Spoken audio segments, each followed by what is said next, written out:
J'aimerais commencer par quelque chose de drôle et j'ai entendu à propos de cet homme qui était le seul protestant dans un grand village catholique. Et chaque vendredi, pendant le carême, pendant que ses voisins mangeaient du poisson froid, il était dans sa cour arrière en train de griller un steak. Ils n'ont pas pu comprendre la tentation et ils ont décidé de le convertir au catholicisme. Il a finalement accepté, un prêtre est venu, a versé de l'eau sur sa tête et a dit « Tu es né baptiste, tu es agrandi baptiste, mais maintenant tu es catholique. » L'année d'après, pendant le premier vendredi du carême, ils ont senti la même odeur. Ils sont allés chez lui, il était dans sa cour arrière en train de verser de l'eau sur son steak, tout en disant « Tu es né vache, tu as grandi vache, mais maintenant tu es poisson. » Dites-le en pensant « Ceci est ma Bible, je suis ce qu'elle dit que je suis, j'ai ce qu'elle dit que j'ai, je peux faire ce qu'elle dit que je peux faire. » Aujourd'hui, on m'apprendra les mots du Seigneur. J'avoue solennellement que mon esprit est éveillé. Mon cœur est réceptif, je ne serai plus le même, au nom de Jésus. Que Dieu vous bénisse. Je vais vous parler aujourd'hui de savoir si vous êtes aimé. Quand moi et Victoria, on a commencé à sortir ensemble depuis 9 mois, une amie à moi m'a appelé en secret et m'a dit « Je viens de parler à Victoria. » Ne lui dis pas que j'ai appelé, mais elle m'a dit qu'elle pense qu'elle t'aime. Mon amie était très excitée. Et elle s'attendait à ce que je partage son excitation. Mais j'avais un problème avec 2 mots, « elle pense ». Si elle pense qu'elle m'aime, cela veut dire peut-être qu'elle m'aime, peut-être pas. Elle est encore en train de découvrir, ça peut aller dans les 2 sens. « Elle pense » ne m'a pas du tout mis en confiance. En fait, ça m'a laissé penser que je dois donner plus. J'ai besoin de faire plus d'efforts, essayer de l'impressionner, être suffisamment bon. Le mot « elle pense » m'a mis plus de pression. Éventuellement, je suis heureux de dire que Victoria est revenue sur son péché. Elle est passée de « je pense » à « je sais ». C'était depuis plus de 30 ans. Mais quand vous savez que quelqu'un vous aime, ça vous met à l'aise. Vous n'avez plus besoin de vous pousser, d'impressionner, d'être suffisamment bon. Vous pouvez vous relaxer, être vous-même. Vous êtes en confort et en sécurité. Mais plusieurs personnes vivent avec cette mentalité de « je pense qu'il m'aime ». Quand il s'agit de Dieu, ils se basent sur leur performance. Je suis allé à l'église la semaine dernière, j'ai bien fait, je pense qu'il m'aime, j'ai été volontaire à l'hôpital, j'étais gentil avec mes voisins, j'ai résisté à la tentation, j'ai gagné son amour. Le problème avec cette approche, c'est quand on fait des erreurs, ou on a fait un écart, on ne donne pas à fond. On pense que Dieu va aller trouver quelqu'un d'autre à aimer. Après tout, si tu ne m'aimes pas, et selon la nature humaine, je ne vais pas t'aimer en retour. Mais Dieu n'est pas comme les humains. Les gens peuvent vous aimer conditionnellement. Si vous êtes bon, si vous vous donnez, si vous les traitez bien, c'est là qu'ils vous aiment. Mais si vous les laissez tomber, ils vont aller voir ailleurs. Mais quand nous faisons des erreurs, Dieu ne change pas sa vision. Vous pouvez vous éloigner de Dieu, mais au lieu de vous laisser, Dieu viendra à votre chemin. Essayez de gagner cet amour. Il n'y a rien que vous puissiez faire pour que Dieu vous aime plus ou vous aime moins. C'est un cadeau. Recevez-le à travers la foi. Parfois, nous essayons de nous purifier, devenir suffisamment mieux, croire en nous, voir si Dieu nous aime. Libérez-vous de cette pression. Dieu vous aime maintenant. Il vous a aimé quand vous êtes né. Il vous aime quand vous êtes en tort. Soyez sûr que rien ne vous privera de l'amour de Dieu. Vous êtes un homme de foi. Vous êtes une femme de foi. Dieu vous a donné son amour. Maintenant, vous êtes aimé en permanence. Dans le psaume, on lit « Si je vais au fin fond des océans, Dieu vous y êtes. Si je vais loin vers le ciel, Dieu vous y êtes. » Vous ne pouvez pas échapper à l'amour de Dieu. « Bon, Joël, je suis athée, je ne crois pas en Dieu. » Il vous aime encore. J'ai fait des erreurs, j'ai eu des moments difficiles. Rien de ce que vous avez fait a changé l'amour de Dieu. J'ai une addiction, je me bats toujours contre mon tempérament. Cela n'annule pas cet amour.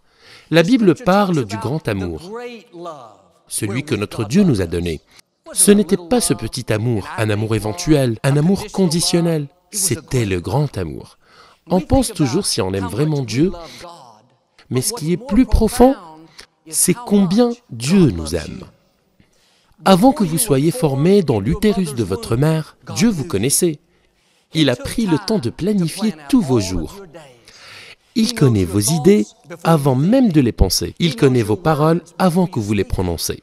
Jésus a dit, les cheveux sur votre tête sont tous comptés. Moi, j'aime Victoria, mais je n'ai pas le temps de compter ses cheveux. Compter ne veut pas dire 54 623. Ça, c'est un nombre. Compter veut dire ça. C'est le cheveu numéro 21 238. À chaque fois que nous prenons une douche, chaque fois qu'on perd un cheveu, Dieu le recompte. Il y avait un livre populaire, tourné comme un film il y a quelques années. Son nom était « He's not just that into you ». Il a parlé de mecs pas trop appréciés par les filles.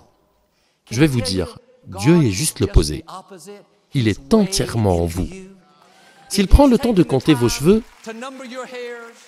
de savoir vos pensées, de planifier tous vos jours, est-ce que vous pensez vraiment qu'il y a quelque chose que vous pourrez faire qui fera qu'il arrête de vous aimer? Mais comment Dieu doit se sentir quand nous disons « Je pense qu'il m'aime, je pense que je suis suffisamment bon, je pense que je n'ai pas fait trop d'erreurs ». Débarrassez-vous de la mentalité de « je pense ». Commencez à adopter la mentalité de « je sais ». C'est vraiment libérateur de dire « je sais que Dieu m'aime ». Je sais que je suis la pomme d'Isaac. Je sais qu'il me sourit toujours. Des voix vous diront « Non, pas vous, vous avez fait des erreurs. Vous avez perdu les nerfs. Vous n'êtes pas suffisamment religieux. Dieu ne vous aime pas car vous êtes religieux et assez bon et car vous venez d'une certaine famille. Il vous aime car vous êtes son fils, car il a soufflé la vie en vous. Quand vous recevez cet amour, vous vivez en confiance. Quand vous passez de « je pense » à « je sais », vous essayez de le gagner. Vous essayez de mettre le meilleur. Vous allez vivre en sécurité en sachant que votre Père du ciel vous aime. Dans la Bible, le livre de John a été écrit par le disciple John. Ce qui est intéressant, c'est qu'il n'a jamais fait référence à lui en tant que John. Quand il parle de lui-même, au lieu de dire son nom, il disait « le disciple que Jésus aime ». Dans Jean 13, il a écrit « le disciple que Jésus aimait était assis près de Jésus ». Il ne pouvait pas juste écrire « John était assis à côté de Jésus ». Quand Matthieu, Marc et Luc ont écrit leurs livres, ils ont écrit les Gospels. Ils se sont référés par leur propre nom. Pouvez-vous imaginer s'il avait lu le livre de John? Ils penseront « Pour qui John se prend ?» Se décrivant comme celui que Jésus aime. Jésus nous aime tous. Il est énervant, ce mec. Mais John avait une incroyable confiance. Pas seulement en combien il aimait Dieu, mais en combien Dieu l'aimait. 4 fois, il s'est référé en tant que le disciple que Jésus aimait. Vous allez penser, d'accord, John, on a compris la première fois, on a entendu clair et fort. Tu penses que tu es celui qu'il aime, tu n'as pas besoin de nous le répéter. Mais dans le chapitre 19, il a écrit encore, « Quand Jésus a vu sa mère et le disciple que Jésus aimait. » Vous savez sûrement que Jésus aimait sa mère. Probablement qu'il aimait sa mère plus qu'il aimait John. Mais John n'a pas pris le temps de nous dire à quel point il aimait sa mère, mais il a réitéré le fait qu'il est celui que Jésus aimait. Peut-être qu'il l'a répété 4 fois, mais je lui donne le droit. Il savait à quel point il est aimé. 2 chapitres plus tard, John a écrit « Le disciple que Jésus aimait a dit à Peter ». C'est drôle, il n'a pas dit « Le disciple que Jésus aimait a dit à l'autre disciple que Jésus aimait ». Vous pouvez le considérer comme arrogance, comme péché, mais John nous montre la confiance qu'il avait et à quel point il savait que Dieu l'aimait. Quand vous pouvez faire comme John, peut-être ne pas le dire à tout le monde ou le mettre dans votre carte visite, mais dans votre cœur, je suis celui qu'il aime. Vous vous réveillez le matin, bonjour Seigneur, je suis celui que vous aimez. Durant toute la journée, Seigneur, je vous aime et je sais que je suis celui que vous aimez. Quand Lazarus était malade et presque mourant, ses 2 sœurs, Marie et Martha, ont envoyé une note à leur bon ami Jésus, lui demandant de venir et de prier pour Lazarus. Mais Jésus était dans une autre ville. La note ne disait pas « Jésus, je vous supplie, venez et priez pour Lazarus ». Jésus, vous savez que Lazarus est un homme bon, vous savez à quel point il vous aime. Au lieu de ça, la note disait « Jésus, celui que vous aimez, est malade ». Elles n'ont pas dit à Jésus à quel point Lazarus l'aimait. Elles ont pensé que ça serait plus convaincant, plus affectif, de rappeler Jésus à quel point il aimait Lazarus. Parfois, on essaye de convaincre Dieu qu'on l'aime. Dieu, je suis allé à l'église. Dieu, je me suis mordu la langue l'autre jour au bureau quand j'ai voulu parler. Dieu, je me suis très bien comporté. Veuillez s'il vous plaît m'aider. Pourquoi vous ne faites pas comme Marie et Martha et dire, Seigneur, celui que vous aimez a besoin de guérison. Celui que vous aimez est seul. Celui que vous aimez est un enfant égaré. Ce qui fait bouger Dieu, ce n'est pas l'amour que vous avez pour lui, mais c'est la reconnaissance de son amour pour vous. Ça plaît à Dieu quand vous savez que vous êtes bien aimé. Dans la Bible, on lit « Approchons-nous du trône avec assurance. N'y allez pas comme un ver de terre dans la poussière. Si mon fils vient à moi embarrassé, timide, la tête en bas, mon père, je déteste de déranger, je sais que tu es occupé, je ne mérite pas, c'est mon côté bas, mais je t'en supplie, peux-tu m'aider dans ça ?» Je me sentirais désolé pour lui, je me sentirais mal moi-même. En étant père, je penserais, et si je me suis trompé? Mon fils vient à moi comme ça, inférieur, se sentant sans valeur, me suppliant pour une petite aide. Ce n'est pas le manque d'amour pour mon fils, je lui donnerai le monde. C'est son manque de savoir à quel point il est aimé. Maintenant, je suis heureux de dire que mes enfants ne se sentent pas comme ça. Ils savent à quel point ils sont aimés et ils n'ont pas peur de demander. Quand notre fille Alexandra avait 10 ans, elle allait sortir manger avec ses cousins et ils allaient partir patiner. Donc elle est venue me voir et m'a dit « Papa, puis-je avoir $20 pour aller manger et patiner ?» Je dis « Bien sûr, va prendre de l'argent dans le petit coffre où je mets mes clés. » Elle m'a fait un bisou et m'a dit merci. Puis elle est partie vers le garage dans une autre direction. J'ai dit « Attends une minute, tu ne vas pas aller prendre l'argent ?» Et la souris a dit « C'est bon, je l'ai déjà pris. » Elle m'a dit « Je sais que tu allais dire oui. » Et ça m'a fait sentir bien en tant que père. Elle sait à quel point je l'aime. Elle ne vit pas avec la mentalité de « je pense, j'espère qu'il m'aime. Si je fais assez d'efforts, il va m'aimer. » Elle n'a aucun doute. Mon Père m'aime. Et si on pensait de la même façon envers notre Père du ciel, vous allez faire sourire le Seigneur, vous allez égayer sa journée, commencez à l'approcher tout en savant qu'il vous aime. Vous savez qu'il est là pour vous, vous savez qu'il vous veut que du bien. Ça ne procure pas du plaisir à Dieu si on arrive en insécurité, sans valeur, en train de nous blâmer pour les erreurs passées. Débarrassez-vous de ça et allez avec assurance vers le trône. Notre fille Alexandra est au lycée maintenant. Elle a appelé Victoria depuis quelques mois et lui a dit que sa sororité organise un week-end mère-fille. Et elle voulait être sûre que Victoria viendra. Elle lui a donné la date.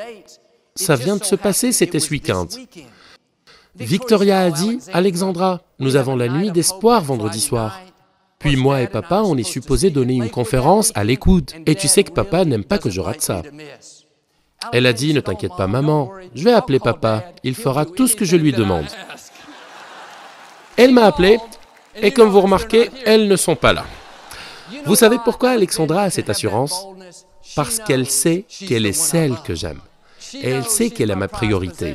Elle sait que je ferai tout pour être un bon père pour elle. Elle est mon enfant. Je peux être gentil avec votre fils, doux, aimant, généreux, mais soyons honnêtes, si c'est entre votre enfant et le mien, je choisirai le mien. C'est ma fille, c'est ma faveur. C'est comme ça que Dieu nous voit. Vous êtes son enfant. Je peux vous dire un secret? Ne le dites à personne. Gardez-le comme confidentiel. Vous êtes son favori. Vous êtes celui qu'il aime. J'ai entendu dire que Dieu n'a pas de favoris. Je pense que c'est faux. Dieu a tous les favoris. Tu es son favori, tu es son favori, tu es son favori, tu es son favori. Dieu a cet incroyable pouvoir de tous nous traiter comme ses favoris. Il n'est pas comme les gens. Il n'a pas à chercher et choisir. Il a un amour illimité. C'est pas juste qu'il montre l'amour. C'est pas juste qu'il exprime l'amour. C'est lui l'amour. C'est pas ce qu'il fait, mais c'est ce qu'il est. Quand vous commencez à vous voir en tant que son favori, vous allez avoir confiance en lui. Vous priez avec assurance. Vous allez demander pour vos rêves. Vous croyez que votre santé va s'améliorer. Vous allez vous attendre que d'autres portes s'ouvrent, pas à cause de ce que vous êtes, mais à cause de qui est votre Père. Vous savez qu'il va tout faire pour être un bon père.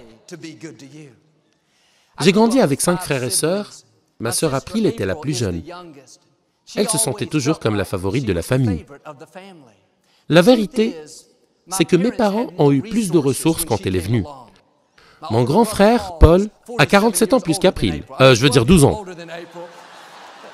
Mais depuis un jeune âge, April a commencé à nous dire qu'elle était la favorite de nos parents. Mais ça ne m'a jamais dérangé parce que je savais que c'était pas elle, c'était moi. Mais elle faisait ça tout le temps. Maintenant, quand ma mère nous envoie un texte de groupe, elle listait nos noms tels que Paul, Lisa, Tamara, Joël, mais au lieu d'April, c'est écrit favorite. J'ai pris une fois le portable de ma mère, sous les contacts, elle avait le numéro d'April enregistré sous favorite. Bon, c'est pas juste. Je peux imaginer si Dieu avait un portable. Vous allez être enregistré comme favori. Au lieu de Joseph Rodriguez, c'est Favori Rodriguez, Favori Smith, Favori Edouard, Favorite Rebecca. Nous sommes tous ses favoris. Vous êtes celui qu'il aime. Bon, pas moi, Joe. Tu sais pas les erreurs que j'ai faites. Tu ne sais rien de mon passé. Quand je vais me purifier, je sais que Dieu m'aimera. Rien de ce que vous faites fera que Dieu vous aime plus. Tu dois croire que tu es son favori. Il peut ne pas être content de votre comportement, mais ça ne change en rien son amour pour vous. Quand nous nous sentons coupables, nous blâmer pour tout ça, ça ne nous aide pas à être mieux. Ça nous fait descendre, ça cause qu'on galère encore. Mais quand vous recevez l'amour de Dieu, et malgré votre comportement, il est toujours fier de vous, il dit toujours que vous êtes incroyable, il vous appelle encore chef-d'œuvre, c'est ce qui élève votre esprit, c'est ce qui vous donnera la force de faire mieux et de briser ces chaînes qui vous retiennent. Regardez dans le chapitre 19 de l'histoire de Zaché. Il était un collecteur de taxes. Dans cette période, il était connu pour être malhonnête, pour arnaquer les gens. Il n'était pas apprécié, il était même détesté. Zaché était le chef des collecteurs de taxes. Il était spécialement méprisé, non apprécié par tout le monde. Pas seulement pour sa fonction, mais pour son physique. Il était très petit. Un jour, Jésus était en train de passer par leur ville. Les prières se sont précipitées. Les gens sont tous sortis pour essayer d'obtenir un clin d'œil de Jésus, y compris Zaché. Mais c'était tellement plein et bondé de personnes que Zaché ne pouvait rien voir. Il était trop petit. Au lieu de laisser tomber, il a décidé de grimper sur un arbre. Il a pris une position parfaite, obtenu un excellent angle de vue. Après quelques minutes, Jésus était en train de traverser la rue. Vous pouvez imaginer que Zaché était en euphorie. Il a entendu comment Jésus pouvait guérir les malades, rendre la vue aux aveugles, guérir les lépreux. Maintenant, Jésus passe en face de lui. C'était un incroyable moment. Des centaines de personnes essayaient de toucher Jésus, d'attirer son attention. Et soudainement, dans cette énorme foule, Jésus s'est arrêté. Tout le monde s'est figé, en pensant pourquoi il s'est arrêté. Il se taise, il allait dire quelque chose. Jésus se tourna et regarda vers l'arbre. Pour Zaché, le temps s'est arrêté. Tous les regards étaient pointés vers lui. Zaché savait qu'il était détesté. Il sait qu'il a triché, induit les gens en erreur. Il s'attendait que Jésus n'allait pas payer attention à lui. Mais Jésus a dit, « Zaché, descends de cet arbre. Je vais venir dîner chez toi. » En ce moment, je pense que Zaché a senti quelque chose qu'il n'a jamais senti auparavant. Quelque chose à l'intérieur de lui disait, « Zaché, tu es celui qu'il aime. » De tous les gens qui étaient présents ce jour-là, qu'ils soient rabbins, pionniers de la synagogue, des chefs respectés, Jésus pouvait dîner avec n'importe qui d'entre eux. Mais il a noté, « Vous n'avez pas à être tous là pour que Dieu vous aime. Vous n'avez pas besoin de vous purifier, puis descendre de l'arbre, puis aller dîner. » C'est le point. Tout le monde a une chance. Ce qui est intéressant, c'est que le prénom Zaché veut dire « le pur ». Je doute qu'une personne dans ce public l'aurait appelé Zaché. Il l'aurait appelé fraudeur, voleur, malfrat. Une version disait qu'on l'appelait l'arnaque. Jésus pouvait regarder vers l'arbre et dire « Hé toi, descends !»« Hé bonhomme !»« Hé monsieur !» ou que quelqu'un me ramène ce mec. Mais exprès, Jésus a dit « Zaché, homme pur, viens ici, je vais aller chez toi pour dîner. » Les chefs religieux ont failli mourir. Ils se sont dit « Pourquoi il va aller dîner avec un si grand tricheur ?» On ne voit pas les gens comme Dieu les voit. On regarde leur comportement, comment ils agissent parfaitement. Mais Dieu regarde au-delà de tout ça. Eux, ils voient un grand tricheur. Dieu voyait celui qu'il aimait. Vous pouvez faire des erreurs, comme Zaché, s'égarer du bon chemin. Vous savez que vous n'êtes pas dans le droit chemin. Mais Jésus, s'il passait aujourd'hui, il ne va pas dire « Hey Joe, viens manger, tu as cette grande église. Hey sœur, tu n'as pas fait une erreur pendant de 33 ans. Je suis fier de toi, allons manger. » Il va passer à côté de tous les gens qui semblent parfaits. Et il va venir vers vous, vous êtes celui qu'il aime. Vous pouvez être au-dessus d'un arbre en essayant de vous cacher, vous battant avec des problèmes. Laissez-moi vous dire, nous avons tous des problèmes. Dieu nous dit, venez personnes pures, venez enfants pardonnés, venez chère fille, viens mon favori. Jésus a pointé Zaché exprès de toutes les autres personnes de foi pour nous prouver ce que vous faites n'a rien à voir avec l'amour de Dieu.